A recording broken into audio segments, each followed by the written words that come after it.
आज हम लोग बड़े आह्लादित हैं, प्रसन्न हैं कि परम गोभक्ता और परम राष्ट्रभक्ता और मुख्यमंत्री की कुर्सी पर बैठते ही सबसे पहला काम तो ये किया कि जो गो सेवा की निधि अटकी पड़ी थी, सबसे पहले आपने गो सेवा का कार्य किया।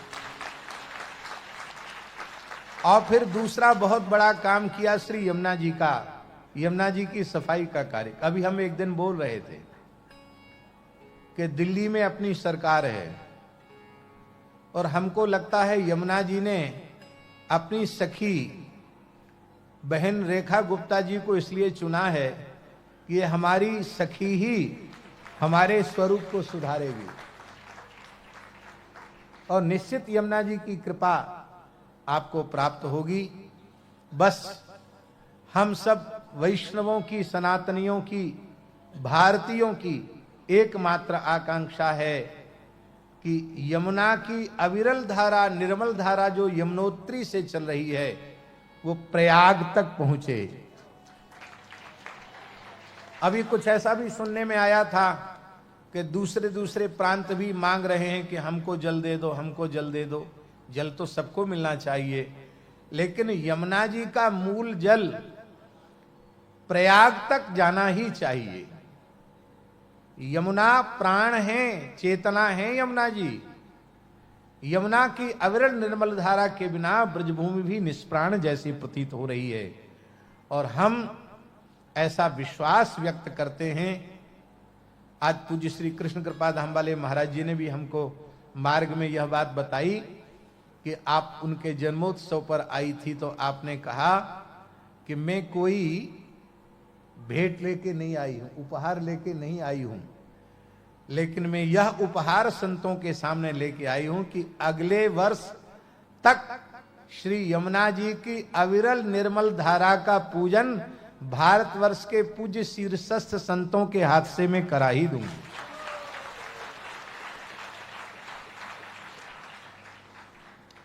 सामर्थ्य देने वाले भगवान हैं और यमुना जी का काम अब नहीं होगा तो कब होगा? दिल्ली में अपनी सरकार, हरियाणा में अपनी सरकार, उत्तराखंड में अपनी सरकार, उत्तर प्रदेश में अपनी सरकार, अब इतने ही जगह से होकर यमुना जी निकल रही हैं। इसलिए सबको एक साथ बैठकर ये निर्णय करना चाहिए कि यमुना जी की अविरल धारा आवे।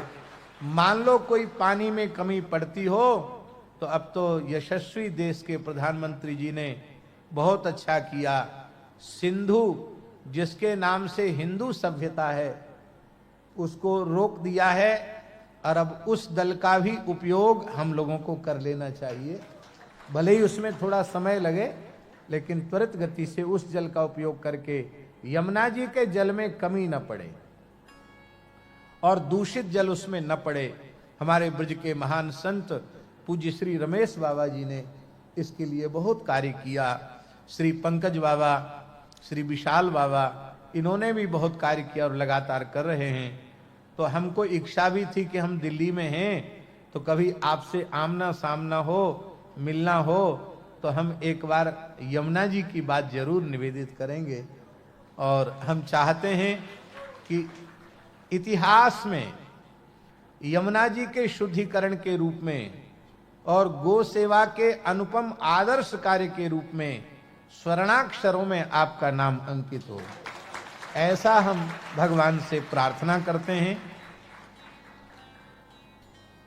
आपने एक और बड़ा उत्तम संकल्प व्यक्त किया है कि दिल्ली के 11 जिले लगभग दिल्ली में आते हैं और उन 11 जिलों में प्रत्येक जिले में एक सुंदर व्यवस्थित गौशाला खोली जाएगी।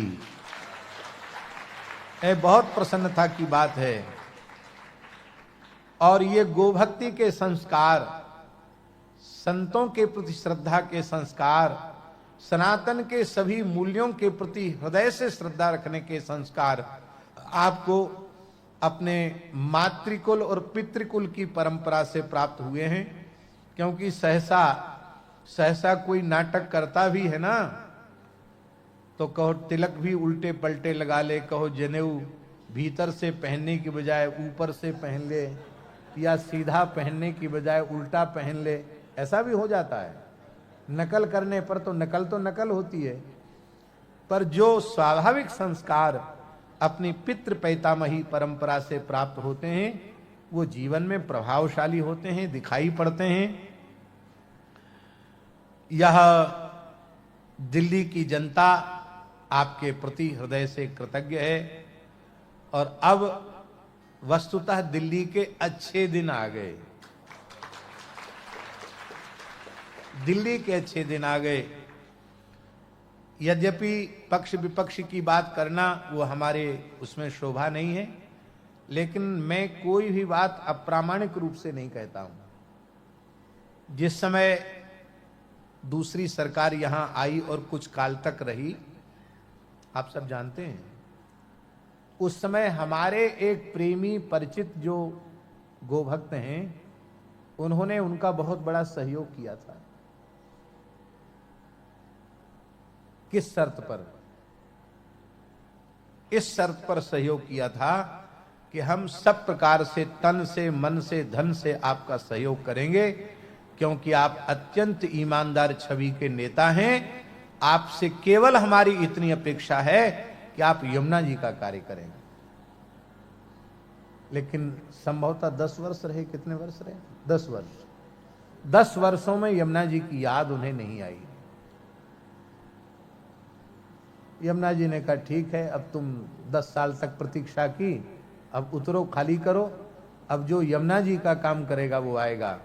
और उस व्यक्तित्व का नाम है प्रदीप बंसल, जिन्होंने यमुना मिशन के माध्यम से ब्रज में ऐसी हालत थी यमुना जी के तटबंधों की, वहां आप खड़े नहीं हो सकते, इतनी दुर्गंध। उस सारी गाद को निकाल करके, मिट्टी डाल करके, यमुना जी की को स्वच्छ करके, और लाखों लाखों वृक्ष लगाए हैं। यद्यपि लोगों का सहयोग उनको नहीं मिला, किसी से चंदा उन्होंने नहीं लिया, फिर भी इतना सुंदर कार्य किया कि गंदगी कहां चली गई ये पता नहीं चला, और उस यमुना जी के तटबंध को अत्यंत सुंदर हरा भरा उन्होंने बना दिया। तो ये काम उन्होंने किया, और हम समझते हैं ऐसे ही किसी व्यक्ति को शासन को पावर देना चाहिए कि वो अपनी इच्छा शक्ति का प्रयोग करे, क्योंकि शासन और समाज इन दोनों के द्वारा ही संयुक्त रूप से प्रयास करने पर यमुना जी का शुद्धिकरण, गंगा जी का निर्मलीकरण और गोवध के कलंक से ये देश मुक्त हो पाएगा। इसमें शासन और समाज दोनों के समान योगदान की बात है। तो हम तो बड़े आशान्वित हैं, और आपके जो त्वरित निर्णय हैं और एकदम वेवाक वक्तव्य है, निर्भीक वक्तव्य है, हम कभी कभी रेडियो में आपका वक्तव्य सुनते हैं, तो हमको लगता है कि इनको भगवान ने कुछ ऐसा साहस दिया है, ये जरूर अविस्मरणीय कार्य करके दिखाएंगी। आज ऋषि पंचमी की पवित्र वेला पर आपका आगमन हुआ, अत्यंत व्यस्त हैं आप, फिर भी आप पधारी हैं। हमारे दिल्ली दादा दरबार के पूज्य श्री छोटे सरकार जी जो महान संत हैं वो विराजे हैं।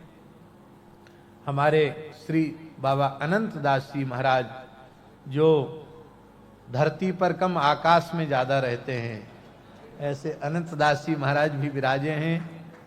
हमारे उधर जगन्नाथपुरी से स्वामी श्री शुद्धानंद जी महाराज भी विराजे हैं यहाँ महाराज जी। हमारे परम विद्वान संत स्वामी श्री त्रिभुवन दास जी महाराज ऋषिकेश वाले बहुत विद्वान हैं, आप भी पधारे हैं, विराजे बाबा के पास पधारे। अब हम चाहेंगे कि आप अपना कुछ भाव व्यक्त करें। जय जय श्री राधे, श्री गौ माता की जय, श्री यमुना महारानी की जय।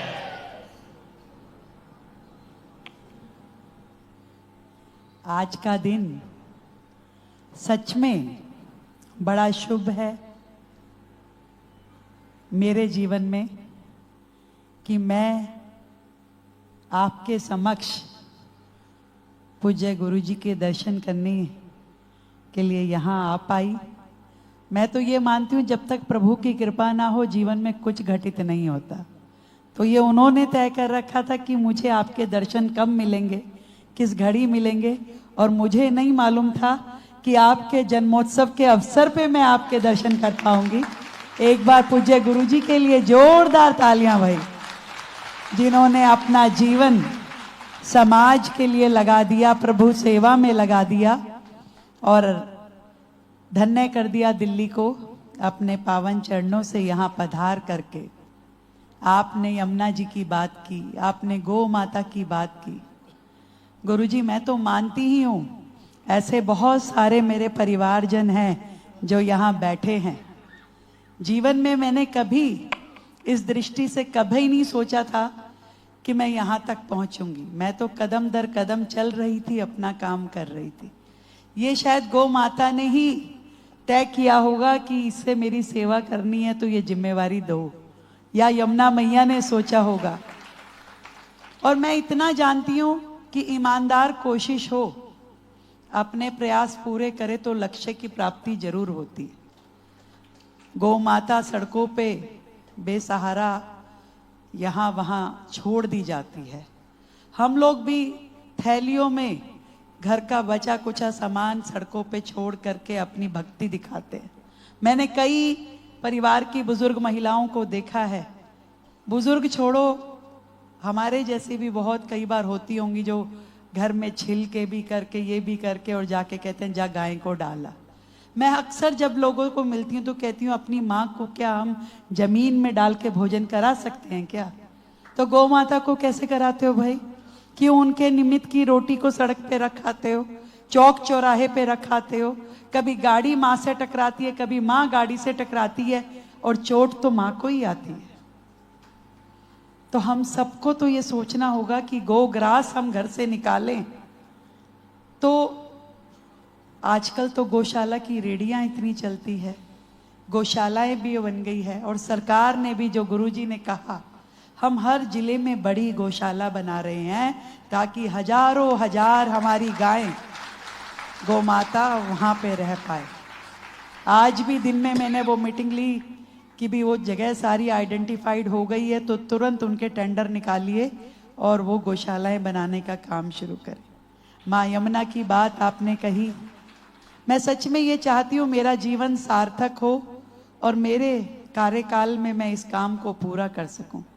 पर सच में हम सभी लोग पाप के भागीदार हैं, सभी दिल्ली वासी भी, और पीछे भी जहां जहां से माँ यमुना में वो गंदे नाले डलते हैं जिसमें हमारे आपके सब घरों का सीवेज जाता है। कभी किसी सरकारों ने ये चिंता नहीं की कि ये सीवर, ये नाले, ये गंदगी सीधा जाके यमुना जी में गिरती है, इसको रोका जाए या इसके ऊपर सीवेज ट्रीटमेंट प्लांट लगाए जाए।